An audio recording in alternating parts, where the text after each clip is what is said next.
Hello dear students, today we shall read the poem A Legend of the Northland written by Pauve Carey. It is the story about a greedy lady who lived in the Northland in the side of the maybe the poles. यानी कि ये जो poem है यह ध्रुव से संबंधित है, यानी कि उत्तरी ध्रुव दक्षिण ध्रुव आपने नाम सुना होगा, जहाँ अधिकतर समय में जो है बर्फ जमी रहती है और जहाँ पर 6 महीने की दिन 6 महीने की रात्रि होती है। तो पोएम किस प्रकार से देखिए, away away in the northland where the hours of the day are few and the nights are so long in winter that they can not sleep them. तो यानी कि बहुत दूर उत्तरी ध्रुव में, यानी कि उत्तरी जो ध्रुव के देश है वहाँ पर जहाँ पर दिन के घंटे छोटे होते हैं और रात्रि इतनी लंबी होती है कि पूरी रात्रि नहीं सोया जा सकता। दे can not sleep them through. इतनी लंबी रात्रि अगर आप मान लें कि आपका 12 16 18 घंटे की रात्रि हो तो आदमी को एक निश्चित नींद आएगी, उसके बाद नींद नहीं आएगी। तो इतनी लंबी वहाँ पर जो है रात्रि होती है और दिन छोटे होते हैं। Where they harness the swift reindeer to the sledge when it snowed and the children look like bears covered in their funny furry claws।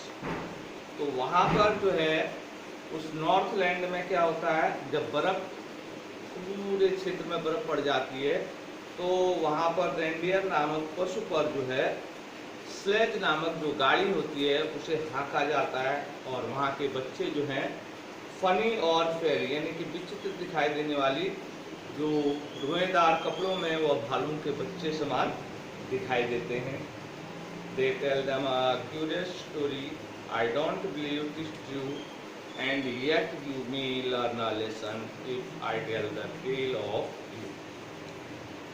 तो कवि कहता है कि मैं आपको एक उत्सुकता उत्पन्न करने वाली कहानी सुनाऊंगा, यद्यपि इस पर विश्वास करना कठिन है कि यह सच होगी, फिर भी यह जो पोएम है, यह कविता है, वह आपको एक सबक सिखाती है। यह कहानी आपको एक सबक देती है। वह सबक क्या है? Once when the good Saint Peter lived in the world below and walked about it preaching just as he did you know। तो एक बार की बात है, एक अच्छे संत पीटर जो है एक धरती पर रहते थे और वह संसार में उपदेश देते हुए घूमते रहते थे, जैसा कि आप लोग जानते हैं। He came to the door of a cottage in traveling round the earth, where a little woman was making cakes and baking them on the hearth। तो तब वह उपदेश देते देते एक छोटे से मकान के दरवाजे पर आए, तो जहाँ पर एक छोटी सी महिला, छोटे कद की महिला जो है रोटियां बना रही थी, केक बना रही थी और वह जो है भट्टी पर उनको जो है उन केक्स को जो है सेक रही थी। And being faint with fasting for the day and was almost done, he asked her for her store of cakes to give him a single one। क्योंकि जो संत पीटर थे वह उपदेश देते हुए घूम रहे थे और उनको जो है उनका जो है फास्ट था, व्रत था, तो मूड था, उनको जो है चक्कर जैसे आ रहे थे। तो उन्होंने जो है उस लेडी से अपने स्टोर से, यानी कि जहाँ उसने वह रोटियां केक रखे थे उनमें से उसको एक केक की मांग की, एक रोटी की मांग की।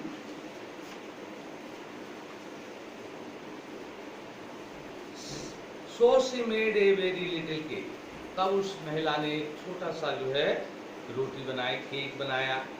बट एज इट बेकिंग ले, लेकिन जब वह उस रोटी को भट्टी पर सेक रही थी, शी लुक्ड एट इट, तो उसने उस रोटी को देखा। And though it seemed too large to give away, तो जब उसने उसको देखा जिस सेकते समय तो उसे लगा कि यह देने के लिए बहुत बड़ी बन गई, यानी कि इतनी बड़ी शायद किसी से दे वह दे नहीं सकती। Therefore she needed another. तब उसने दूसरा जो है गोला गूंथा, and still a smaller one, जो कि उस पहले वाले से छोटा था, but it looked when she turned it over, लेकिन जब उसने उसको देखा, पलटाते समय जब उसने भट्टी पर उसको देखा, as large as the first head, तो उसे लगा कि यह जो रोटी बनी है या जो केक बना है ये पहले की तरह ही बड़ा है। Then she took a tiny scrap of duff and rolled it flat and baked it thin as a wafer, but she couldn't part with that. तब उसने एक छोटा सा जो है आटे का गोला लिया, टुकड़ा लिया, और उसे बेल कर चपटा किया, और इतना चपटा किया कि वह कागज के समान जो है पतला हो गया। But she couldn't part with that, लेकिन वह उसे भी नहीं दे सकी। For she said, my cakes that seem too small when I eat of them myself.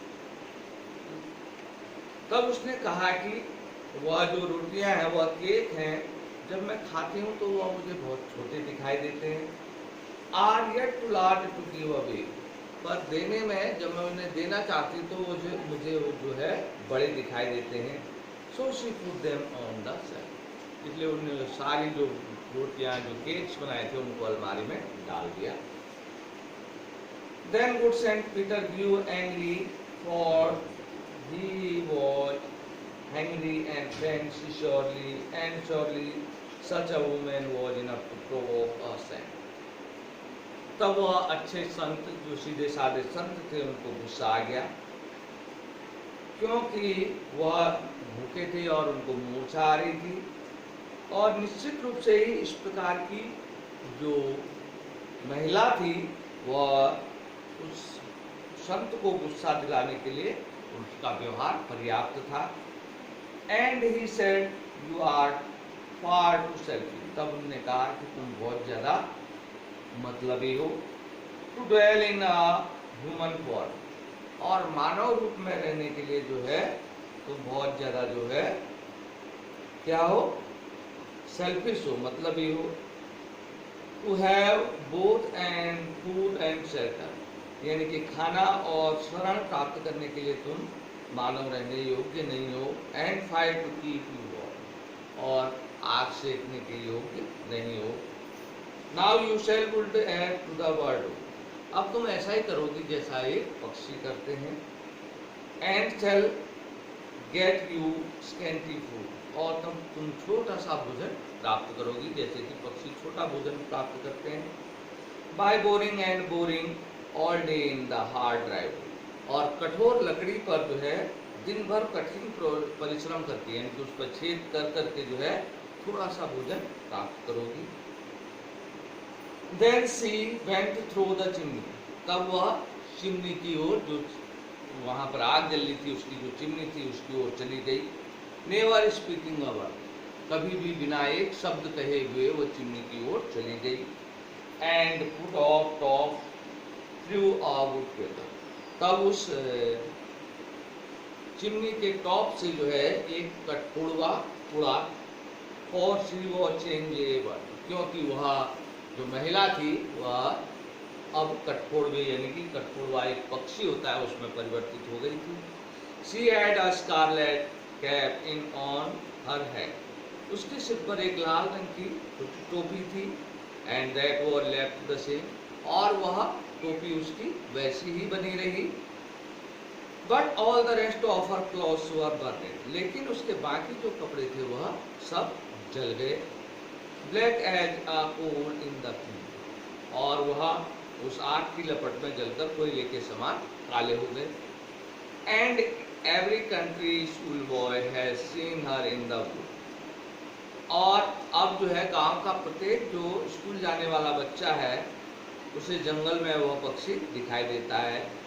Where she lives in the tree till this very day, boring and boring for, जहाँ वह पेड़ पर निवास करता है और दिन भर अपने भोजन के लिए उस लकड़ी में, उस पेड़ पर जो है अपने खाने के लिए वह छेद करते रहता है, बोरिंग करते रहता है और बोरिंग करते रहता है। यह आपके पाठ का जो कि ट्रांसलेशन था और फॉवे कैरी ने इसको लिखा है। यह जो है कुछ डिफ़िकल्ट वर्ड हैं, इनको आप जो है अपनी कॉपी पर उतार लेंगे और कल इसकी जो है क्वेश्चन आंसर और सेंट्रल आइडिया जो भी इससे संबंधित होगा वह कराया जाएगा। धन्यवाद। बंद करो।